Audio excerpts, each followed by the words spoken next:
Hi, my name is Jessica Bacher. I am a success coach and I work with helping women rebuild confidence after divorce.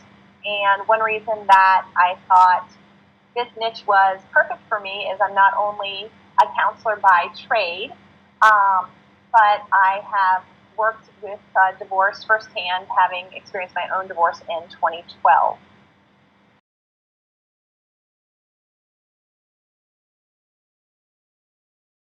Love that question.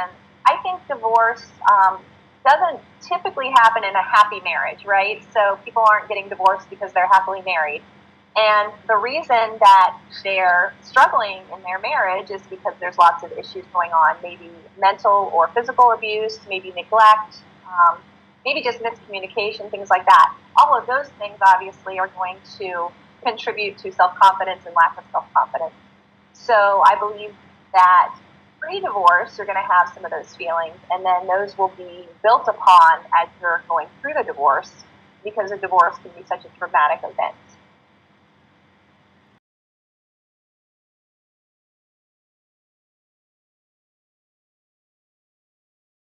So really pinpointing where self-worth comes from or lack of self-worth comes from would be best done with a therapist or somebody that can really help you dig and either focus if you're doing coaching on the future and where you're going, or delving back into the past with a counselor and really discovering what it is that may have created that attraction to somebody that may not be the best mate for you, for example, or just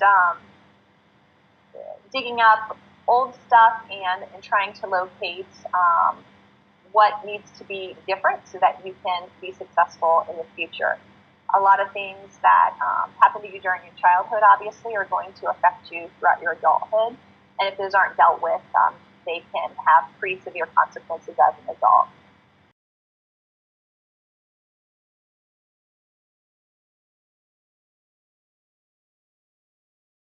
How do I overcome fear and doubt? That's a big question I get, obviously, from lots of clients in both coaching and counseling. Fear and doubt, again, can be best worked out with a counselor and or coach, whichever works best for you. Definitely talking things out, processing things, accepting that you are not perfect and that you're going to have your own issues, and that's okay. But knowing how to deal with and overcome those issues is key, so that you don't have to keep repeating that same behavior over and over again. I think that connecting yourself with the right support system, the right people, and finding things that you're good at, finding things you can be successful doing so that you can feel that confidence and independence about yourself.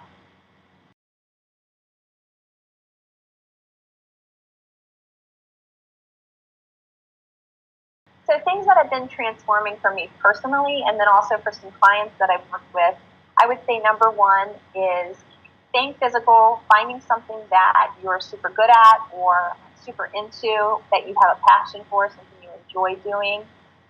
Physical, obviously, anything physical is going to help you inside and out. And for me personally, yoga has been my go-to. It has nourished me mentally and physically as well. So it's been a great support for me in my divorce recovery. Now that's been 5 years. So now I'm, still sustaining my yoga practice. But there's lots of things I do. If I'm having a tough day, maybe I go to an extra yoga class. Maybe I take a walk. Reach out to amazing friends or support systems. Check in with a counselor or coach. All of those things can help you rebuild that confidence and get you out of that rut that you might be in.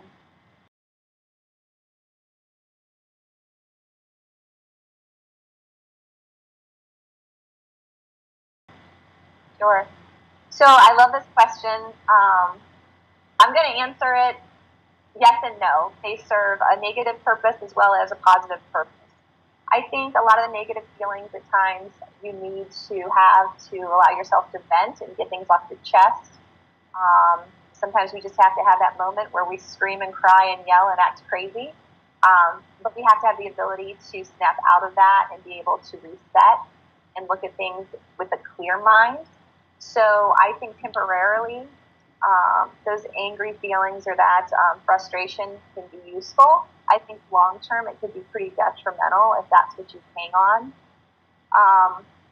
I used an example in the piece that I wrote for you where I mentioned, saying like, oh, I can never get a date. I really suck at this, or I must not be pretty enough. I must not be good enough. A lot of negative self-talk. But if you're able to turn that into something more positive, for example, taking ownership of not dating a lot and just saying, you know what, I'm not ready to date, and that's okay. Or I have a lot of work I need to do on myself, and that's something I'm proud of, and I'm going to work on that, and then maybe I'll be able to date and be successful at it. So being able to switch that around instead of always beating yourself up.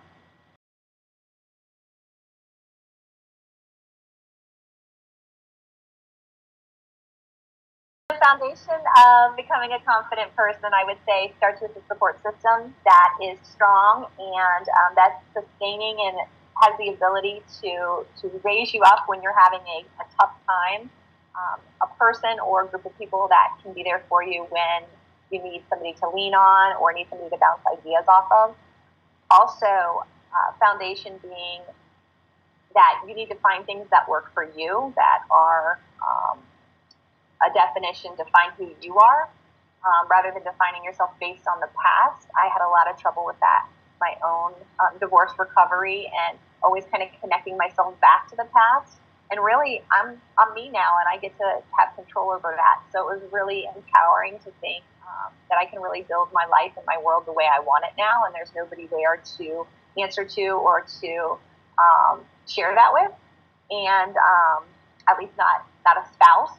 So in that situation, it's allowed me to really find what I'm good at and what builds me and what feeds me, and that's definitely been a huge foundational point for me.